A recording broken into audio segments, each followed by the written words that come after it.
Hi, so this is the part 2. So your non-forever home, when it comes to putting it on the market and getting it ready,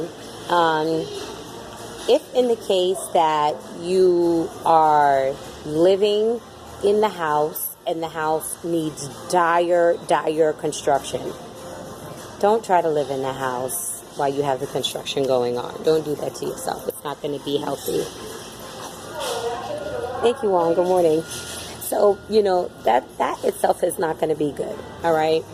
You want to make sure that you, designate the work of that home to just be conducive to that home. So, wait until you've moved out or you've relocated, you move to another space, that type of thing.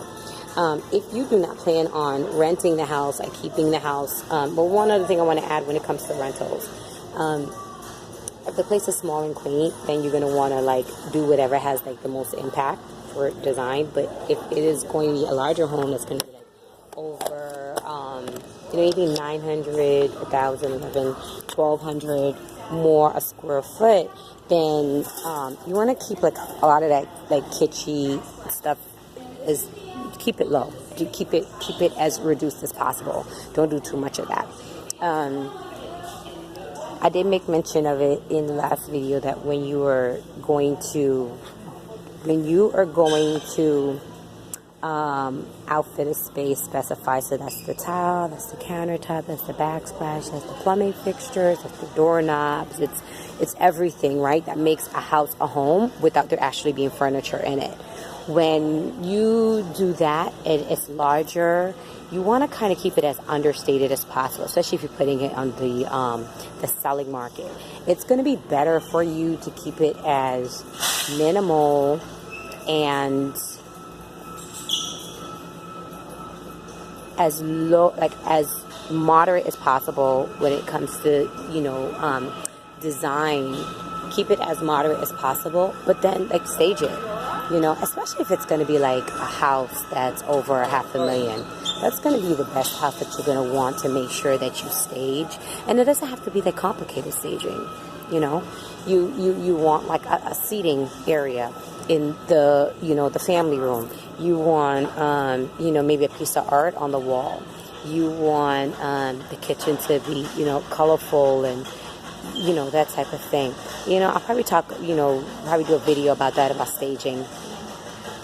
Staging isn't all that important. For me, in my opinion, I feel like staging has been quite misleading before in the past when it comes to rental properties, because the way that they'll stage the house, the way that they'll stage the unit wouldn't really be it wouldn't be practical, real life practical. So then when it's not real life practical, and then when you finally move in there, you're just was I bamboozled? So sometimes I feel like it's best for people to not stage, or to make sure that they're staying appropriate, when they're staging the space. Okay, so now if you're going to sell the house, all right,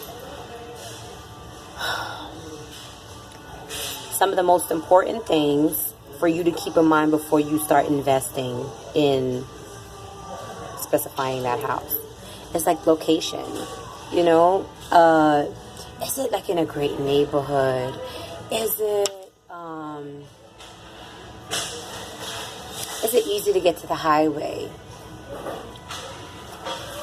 See what the other houses in the area are going on the market for, because it's going to be so important to you to make sure that you're keeping those things in mind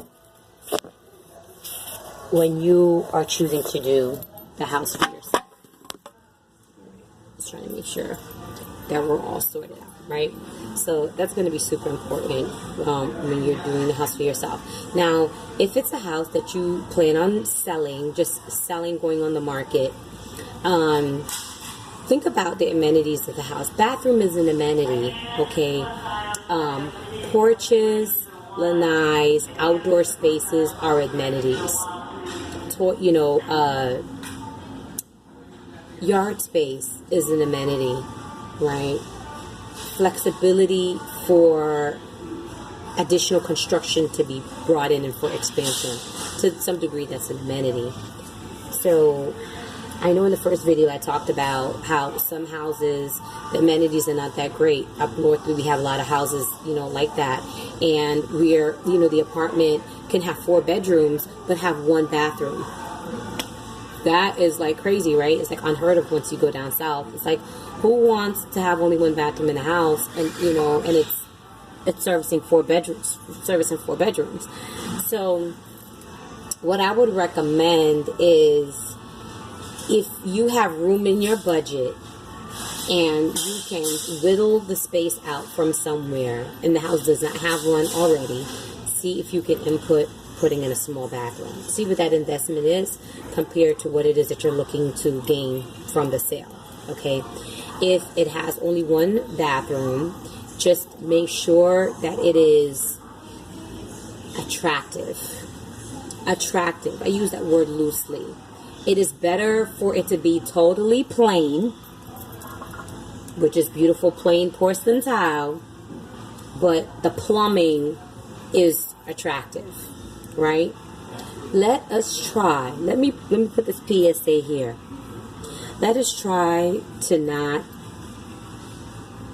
get these faucets and shower systems that look like it came from modern Back to the Future. Like, don't do that, okay? Back to the Future modern is not modern of 2020. You have to be careful of that, right?